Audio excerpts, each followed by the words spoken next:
Hello everyone and welcome back to our channel. Today we're embarking on a journey into the heart of India. But we're not just exploring temples or monuments.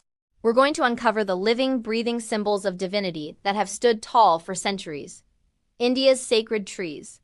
Have you ever walked past a tree and felt a sense of peace, a feeling that it holds ancient stories within its bark?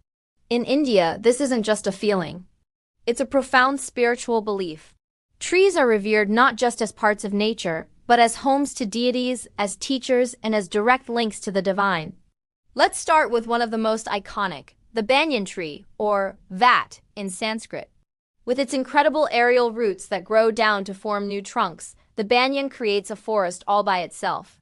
It symbolizes eternal life and is often associated with Lord Shiva, the ascetic god who meditates under its vast canopy. These trees are natural community centers, offering shade and shelter. For generations, village elders have gathered beneath them to make decisions, and storytellers have shared epics, making the banyan a living archive of culture and wisdom. It's a powerful reminder that life is interconnected, that we grow and expand by putting down new roots. Next, we have the Peepal Tree, also known as the Bodhi Tree. Its heart-shaped leaves seem to dance with the slightest breeze. For Buddhists worldwide, this tree holds immense significance. It was under a peepal tree in Bodh Gaya that Prince Siddhartha Gautama attained enlightenment and became the Buddha. Meditating under its leaves is believed to bring clarity and spiritual awakening. In Hinduism, the peepal is considered an incarnation of Lord Vishnu. It's believed that the gods reside within its leaves, and you'll often see people circumambulating the tree, tying sacred threads and offering prayers, hoping for blessings and good fortune. This tree teaches us about the potential for enlightenment that exists within each of us. Now let's talk about a tree you might find in many Indian homes, the tulsi or holy basil. This isn't a towering giant, but a humble shrub with a powerful presence.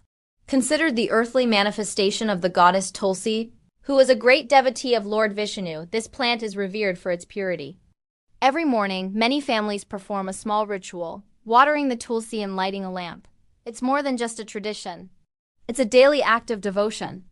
The leaves are used in religious offerings and are also a staple in Ayurvedic medicine, known for their healing properties.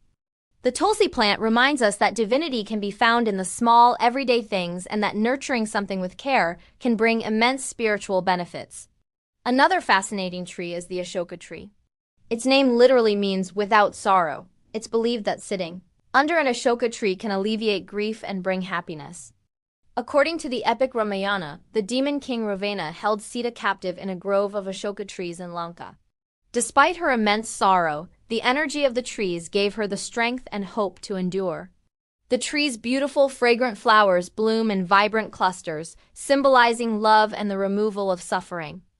It's a powerful emblem of resilience and the ability to find light even in the darkest of times.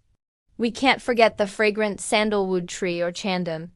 Its wood and the paste made from it are integral to Hindu rituals. The cooling paste is applied to the forehead to calm the mind during meditation and is used to anoint deities in temples.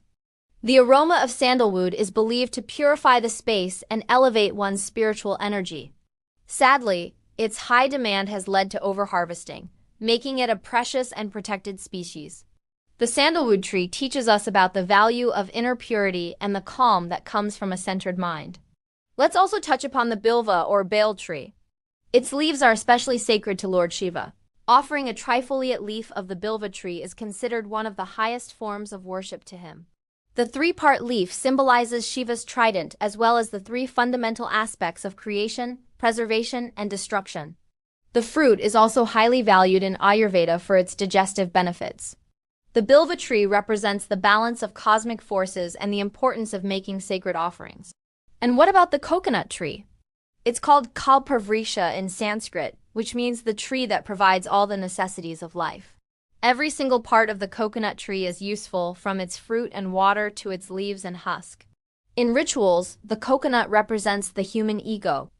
Breaking a coconut before a deity symbolizes shattering our ego and surrendering ourselves completely to the divine will. It's a profound act of humility and devotion. These trees are more than just botanical wonders. They are pillars of faith, keepers of ancient legends, and living bridges between the human and the divine. They teach us about life, death, rebirth, and the interconnectedness of everything in the universe. They stand as silent witnesses to history, offering their shade, their fruit, and their spiritual wisdom to all who seek it.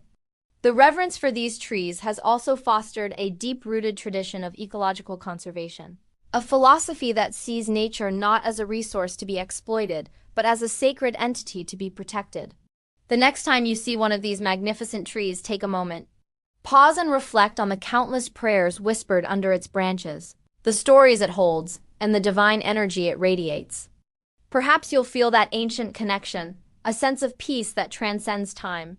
Thank you so much for joining me on this spiritual journey through the sacred groves of India. I hope it has given you a new perspective on the profound relationship between nature and spirituality.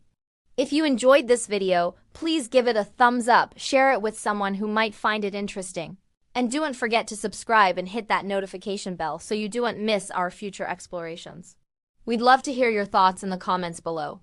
Until next time, stay curious and keep exploring.